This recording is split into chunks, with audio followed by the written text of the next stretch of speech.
Bonsoir les amis, je suis content de vous retrouver de nouveau aujourd'hui pour tenter d'apporter la réponse à 3 questions d'ordre comptable et fiscal posées par nos amis sur les réseaux sociaux. Donc la première question est posée par notre amie Jamila qui cherche à savoir est-ce qu'il y a systématiquement de nouveaux apports en numéraire lorsqu'il y a une augmentation de capital au niveau de la société.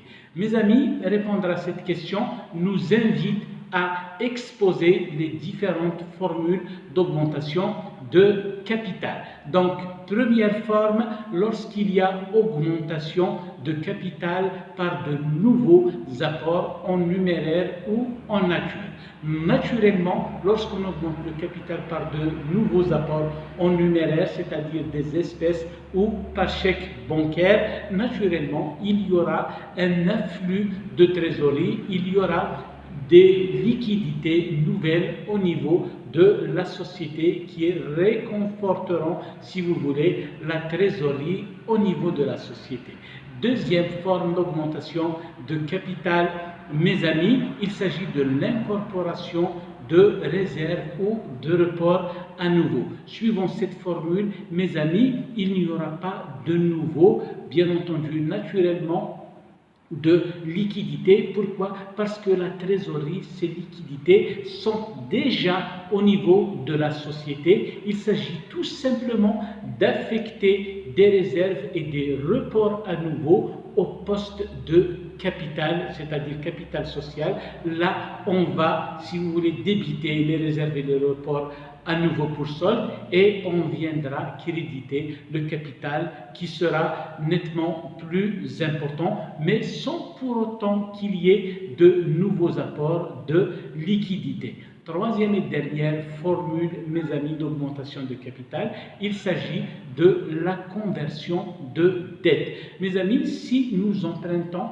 de l'argent auprès de bailleurs de fonds, auprès de fournisseurs de stock ou de services, par exemple, et que nous avons une gêne financière, si vous voulez, à les rembourser, eh bien, nous pouvons proposer, si vous voulez, à ces bailleurs de fonds, à ces fournisseurs, de venir rejoindre en quelque sorte la société et on va convertir les créances qu'ils ont envers nous en part de capital, c'est-à-dire nous allons les rémunérer moyennant action ou part sociale.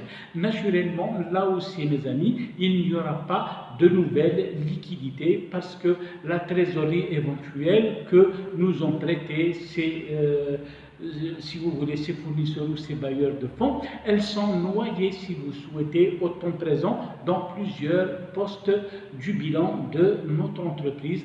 Donc, il s'agit là, si vous voulez, mes amis, seulement de transformation de poste du passif exigible au poste de capital sans pour autant qu'il y ait des apports nouveaux. Mes amis, il peut y avoir également une forme particulière de conversion des dettes, c'est lorsque les associés renoncent, si vous voulez, à récupérer, à se faire rembourser les sommes qu'ils ont laissées à la disposition de la société, sous forme de compte courant des associés. Là également, mes amis, il n'y aura pas, si vous voulez, de nouvelles liquidités, il n'y aura pas de nouvelles trésoreries à partir du moment où la trésorerie en question, elle est déjà, si vous voulez, au niveau de la société. Donc voilà pour la première question. La deuxième question, mes amis, nous vient de notre ami Ali qui pose la question suivante.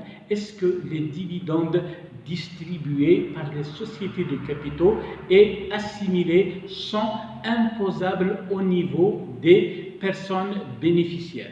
Mes amis, nous allons scinder, si vous voulez, les éléments de cette question en 2 parties. D'abord, lorsque les bénéficiaires de ces dividendes sont des personnes morales de type SPA, par exemple, ou SARL.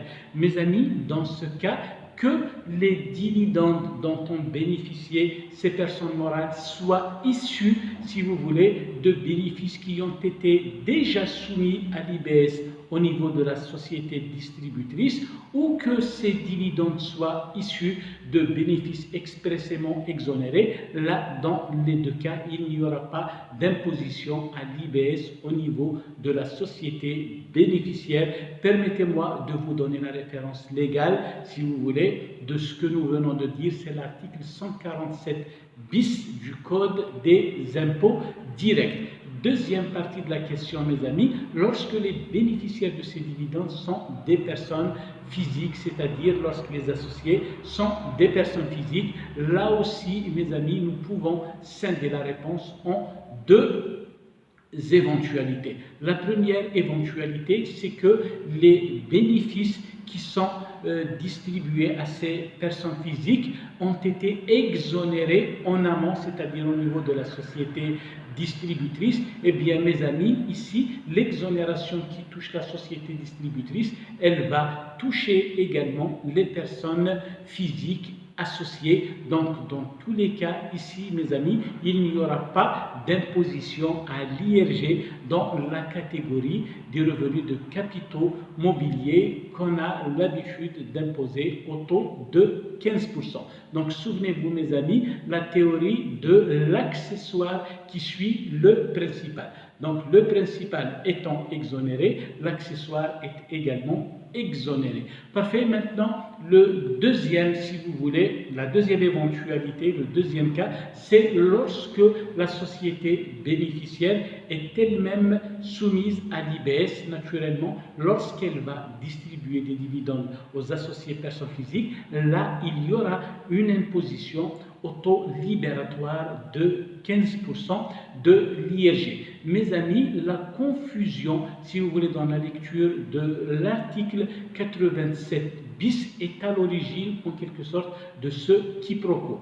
L'article 87 bis du Code des impôts directs vous dit que les dividendes distribués, si vous voulez, aux associés, personnes physiques, qu'ils aient été soumis ou non, ou qu'ils soient exonérés, ne font pas partie de l'assiette de l'IRG. Eh bien, mes amis, ici, l'expression ne font pas partie de l'assiette, ne sont pas compris de l'assiette. Pour ce dernier cas, ça ne signifie pas exonération, mais ça signifie une imposition libératoire, c'est-à-dire qu'il y aura bien entendu une distribution avec retenue à la source de 15%, mais au-delà, les bénéficiaires n'auront pas à souscrire de déclaration annuelle G numéro 1 dans laquelle ils vont reprendre en quelque sorte les bien entendu dividendes dont ils ont bénéficié auprès de la société distributrice.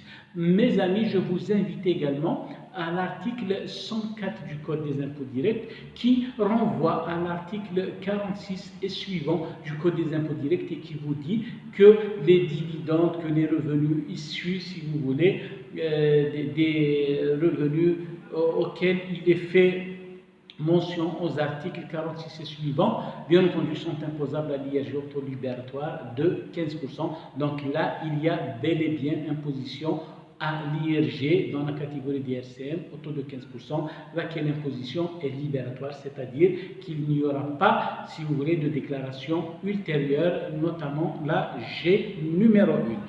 Troisième et dernière question, mes amis, elle est posée par notre ami Kamel et qui pose la question suivante. Quel est le délai de récupération du précompte de TVA? Donc, cette question est pertinente, mes amis, parce que certains de nos comptables, notamment parmi les débutants et les étudiants, font parfois l'amalgame entre la TVA récupérable dans les conditions normales et le précompte de TVA qui, lui, est reporté de mois en mois, de période en période. Maintenant, mes amis, pour ce qui est de la TVA récupérable, c'est-à-dire j'ai fait des achats au cours d'un mois, bien entendu, si j'ai oublié naturellement de récupérer cette TVA sur G50, à condition bien entendu d'avoir comptabilisé cette TVA dans mes journaux, et si j'oublie par mégarde de récupérer cette TVA sur ma G50, j'aurai la possibilité de la récupérer jusqu'à la déclaration du mois de novembre de l'année suivante. Exemple, j'ai oublié de récupérer une TVA sur G50 pendant le mois de février 2019, eh bien j'aurai la possibilité jusqu'à la G50 du mois de novembre 2020 que je devrais souscrire au plus tard le 20 décembre pour pouvoir récupérer cette TVA. Passer ce délai, naturellement, elle est perdue. Je vous renvoie, mes amis, à l'article 30 du Code des TCA. Qu'en est-il maintenant du précompte de TVA? Comme vous le savez, mes amis, le précompte ou le crédit de TVA est issu d'une situation dans laquelle la TVA collectée n'est pas suffisante en quelque sorte pour couvrir la TVA sur achat d'immobilisation ainsi que d'autres biens et services. Là, mes amis, on va générer un précompte ou si vous voulez, un crédit que je vais reporter sur la période suivante. Et si la période suivante exactement si vous voulez, génère pas de TVA à payer, à décaisser, on pourra reporter, bien entendu, sur la période et sur les périodes suivantes, bien entendu, sans prescription dans le délai, c'est-à-dire il n'y a pas de limite, en quelque sorte, dans le temps pour pouvoir, en quelque sorte, reporter ce crédit de TVA, donc à ne pas confondre avec la TVA récupérable, mes amis. Il s'agit